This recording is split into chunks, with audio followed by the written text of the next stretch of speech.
Hello guys. അപ്പോൾ ഇന്നലെ Easter ആയിരുന്നു. കഴിഞ്ഞ ഈസ്റ്റർ ദിനത്തിലൊക്കെ, അതായത് ഇന്നലത്തെ അതിൻ്റെ മുന്നേ കഴിഞ്ഞു പോയ ഈസ്റ്റർ ദിനങ്ങളിലൊക്കെ BJP ക്രിസ്തീയ ദേവാലയങ്ങളിലേക്കും വീടുകളിലേക്കൊക്കെ സ്നേഹയാത്രകൾ നടത്തുന്ന ഒരു പതിവുണ്ടായിരുന്നു. പക്ഷെ അത് ഇത്തവണ ഇല്ല.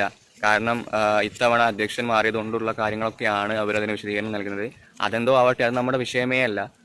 അപ്പോൾ ഇതുമായിട്ട് ബന്ധപ്പെട്ടുകൊണ്ട് ഇത്തവണ നടത്താത്തതിൻ്റെ പശ്ചാത്തലത്തിൽ രാഹുൽ മാങ്കൂട്ടത്തിൽ MLA, പാലക്കാടിൻ്റെ MLA രാഹുൽ മാങ്കൂട്ടത്തിൽ ഒരു കാര്യം പറയുകയുണ്ടായി, ഒരു വിമർശനം ഉന്നയിക്കുകയുണ്ടായി. അതായത് നിങ്ങൾ ഇപ്പോൾ ദേവാലയങ്ങളിലേക്ക് അപ്പമൊന്നുമായിട്ട് പോയില്ലെങ്കിലും വേണ്ടില്ല, നിങ്ങൾ എന്ത് ചെയ്യരുത്, നിങ്ങൾ മണിപ്പൂരിലെ പോലെ കത്തിയും കോടാലിയായിട്ടൊന്നും പോവാതിരുന്നാൽ മതി എന്നുള്ള ഒരു വിമർശനം അദ്ദേഹത്തിൻ്റെ ഭാഗത്തുണ്ടായി. ഏകദേശം ഇതുപോലെ തന്നെയാണ് അദ്ദേഹം പറഞ്ഞത്.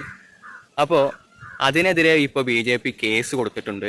ഇന്നലെ ഞാൻ നാട്ടിലില്ലായിരുന്നു, ഇന്നലെ ഞാൻ പുറത്തായിരുന്നു. അപ്പോൾ ഇന്നലെ അങ്ങനെ ഫോണും എടുത്ത് നോക്കാൻ പറ്റിയില്ല.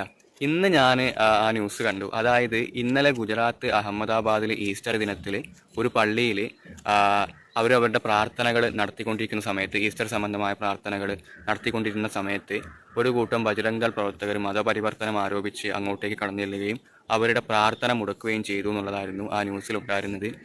അപ്പോൾ ഞാൻ ആലോചിക്കുകയായിരുന്നു, ഇന്നലത്തെ ദിവസം തന്നെയാണ് നടന്നത്. ഈ അദ്ദേഹം പരാമർശം ഉന്നയിച്ചത് ഏത് ദിവസമാണെന്നൊന്നും എനിക്കറിയില്ല, ഈ രാഹുൽ മാങ്കൂട്ടത്തിൽ MLA.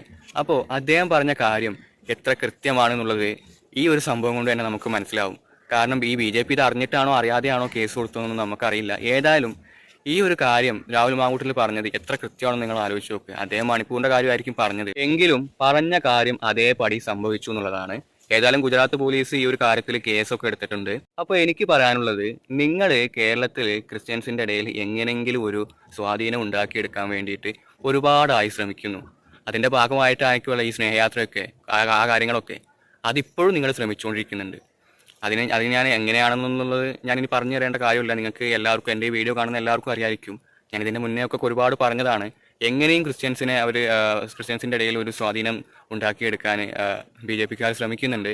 അപ്പോൾ എനിക്ക് നിങ്ങളോട് പറയാനുള്ളത്, നിങ്ങളിവിടെ ഇത്രയും കാര്യങ്ങൾ അല്ലെങ്കിൽ ഇത്തരത്തിലുള്ള കാര്യങ്ങൾ നിങ്ങളിവിടെ ചെയ്യുമ്പോൾ അതേ സമയം പുറത്ത് ഇത്തരത്തിലുള്ള കാര്യങ്ങൾ, അതായത് ഇപ്പോൾ ഒരു എക്സാമ്പിളായിട്ട് പറയാനാണെങ്കിൽ കേരളത്തിൻ്റെ പുറത്ത് നടന്ന മഹാരാഷ്ട്രയിലെ ഒരു സംഭവം, അതായത് കേരളത്തിൽ നിന്ന് പോയ ക്രിസ്തീയ പുരോഹിതന്മാരെ കേരളത്തിൽ നിന്ന് പോയ ക്രിസ്തീയ പുരോഹിതന്മാരെ അങ്ങ് മഹാരാഷ്ട്രയിൽ ആണെന്ന് തോന്നുന്നു, ആ ന്യൂസ് എനിക്ക് കൃത്യമായിട്ട് മഹാരാഷ്ട്രയിൽ തന്നെയാണെന്ന് തോന്നുന്നു, അവിടെ വെച്ച് മർദ്ദിച്ച ഒരു സംഭവം, അല്ലെങ്കിൽ അവരുമായിട്ട് എന്തോ ഒരു സംഭവം ഉണ്ടായല്ലോ, ആ ഒരു സംഭവം.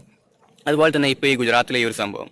ഇതാണ് ഞാൻ പറയുന്നത്, നിങ്ങൾ ഇവിടെ എത്രത്തോളം എങ്ങനെയെങ്കിലും സ്വാധീനം ഉണ്ടാക്കാൻ ശ്രമിക്കുമ്പോൾ അതേസമയം നിങ്ങൾക്ക് ഭരണമുള്ള പുറത്തുള്ള പ്രദേശങ്ങളിൽ നിങ്ങളുടെ കൂടെ നിൽക്കുന്ന ഈ ബജ്രംഗ് ദൾ പോലത്തെ ഗ്രൂപ്പുകളൊക്കെ, ബജ്രംഗ് ദൾ പോലത്തെ സംഘത്തിലെ ആൾക്കാരൊക്കെ എന്ത് ചെയ്യാണ്, ഇത്തരത്തിൽ പള്ളികളൊക്കെ പോയിട്ട് അടിച്ച് തകർക്കുക, അല്ലെങ്കിൽ അവിടെ പോയിട്ടൊക്കെ പ്രശ്നം ഉണ്ടാക്കിയിട്ട് അവരുടെ പ്രാർത്ഥനകളൊക്കെ മുടക്കുക, ഇതൊക്കെയാണ് ചെയ്യുന്നത്.